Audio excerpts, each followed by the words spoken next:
Hello everyone, welcome to Desert Succulent, and today we will be featuring Graptoveria Fred Ives.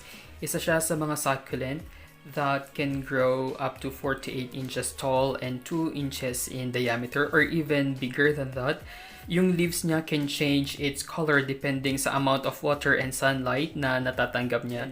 As you can see right now, it started to get stressed. It is having these parang pinkish to purple and light brown the color. This kind of succulent is ideal for adding color accents sa ating mga rock gardens or plant containers mixed with other plants like what we did before with our arrangement. Isa ito sa mga succulent na very durable and very resilient siya among other succulents. So if you are someone that is very busy sa work or even at home and you don't have time to take good care of your succulents, then this one is a perfect plant for you, especially for beginners. This one is the typical stem of our Fred Ives, and I also have here yung ating tinatawag na crested na Fred Ives. Yung cresting kasi, it is a mutation na nangyayari sa ating mga plant habang lumalaki sila. Instead of producing branches or stems, like yung ganon, yung plant flattens out and creates a wide flat na surface. From this angle, you would really see that it's flat, and yung kanya mga leaves, usually tumutubo sila along the top of ridge ng ating pinaka-stem. So nasa taas siya na part, and it would look like this. Ayan siya. So this is how it looks like. It's very compact. Dikit-dikit sila as compared dito sa ating typical na Fred Ives. Yung mga crested succulents, specifically dito sa ating crested na Fred Ives, they happen naturally and we cannot force them to be crested. That's the reason why if you have a crested succulent, it can be considered as a rare type kasi it doesn't happen often. And even though we will propagate yung leaf nitong ating crested na Fred Ives, it won't necessarily turn into a crested one. Yung ating mga crested na Fred Ives are actually very nice to look at. Ganyan sila tignan. They can be an instant na arrangement on their own. So kahit mag-isa lang siya, it can really stand out because of its flat na stem. From the front, it would look like this.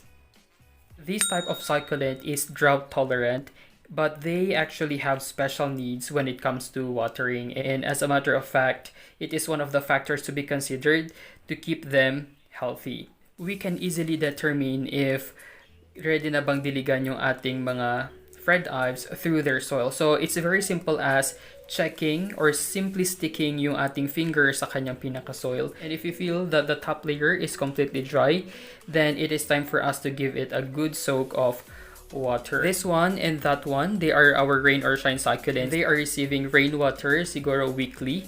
For this one, I do water them every 2 to 3 weeks.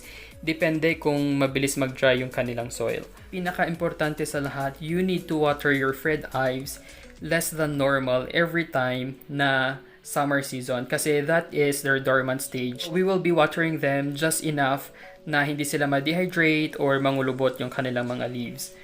Like any other succulents, ayaw niyang nakalagay siya sa isang wet na soil for a long period of time as it makes yung kanyang roots absorb a lot of water kung saan it can cause nga yung ating rot or yung ating pest infestation. You have to make sure that you are using a well-draining soil for the succulent.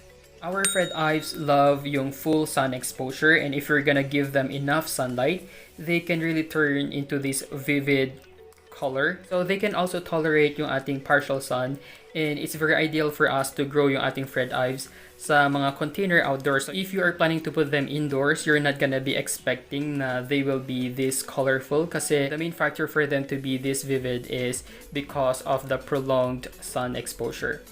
Another interesting fact about our Graptoveria Fred Ives is that they are aggressive and fast growers. Mabilis silang lumaki. But they also have yung dormancy period, which is every summer. So let's say that's around mga March until May. Kasi during those times na mainit, this plant is actually focusing na i-develop yung kanyang pinaka-roots rather than growing. So ganun yung ginagawa nilang mechanism during summer, and this is their way to be able to tolerate nga yung heat and drought better.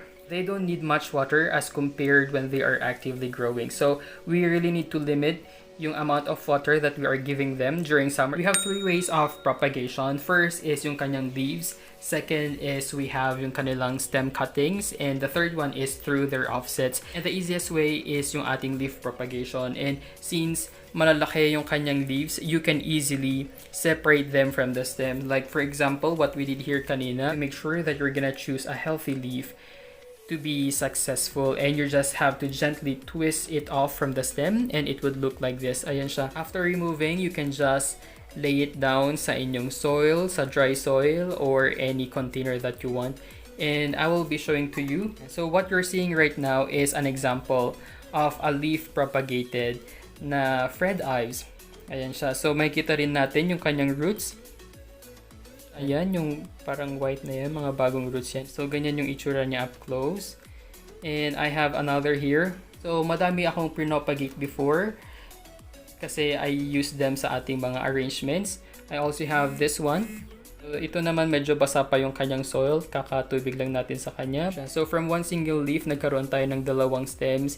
And technically speaking, we already have 2 new Fred Ives out of 1 single leaf. Ayan siya. And this one is also coated with a very thin layer of farina. Ayan. So you can see yung acting fingerprint. So if you will try to do this,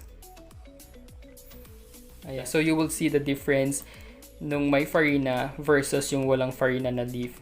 Naglagay rin ako ng mga leaf propagated dito na Fred Ives, and both of them are already stable. And the second way of propagation is through our stem cuttings. So this is yung ating pinaka-mother plant, and we beheaded it before. Ayan siya. So makikita ninyo, up close, dito tayo nag-behead before. Wala tayong tinirang leaves sa kanya, literally. After cutting, nagkaroon tayo ng 1, 2, 3, and 4 na new stems. Right now, mayroon tayong nakikitang mga bagong new growth doon.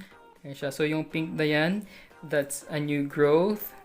Even here sa side na to, there's a new growth. And another. So for this na nasa arrangement, ganyan na yung itsura niya. May mga soil stains siya kanina sa kanyang leaves, and I tried to brush it off. That's why you would see some brush sa kanyang farina. But that's okay. So this one now is our stem cutting ng ating Fred Ives before, and it is continuously growing. If you wish your succulents to grow slower, then you have to put them in a succulent arrangement. That's all the information you need to properly care for your Fred Ives. Thank you guys for watching. Don't forget to like and subscribe to our YouTube channel. You may also visit our Facebook page at Desert Succulent PH.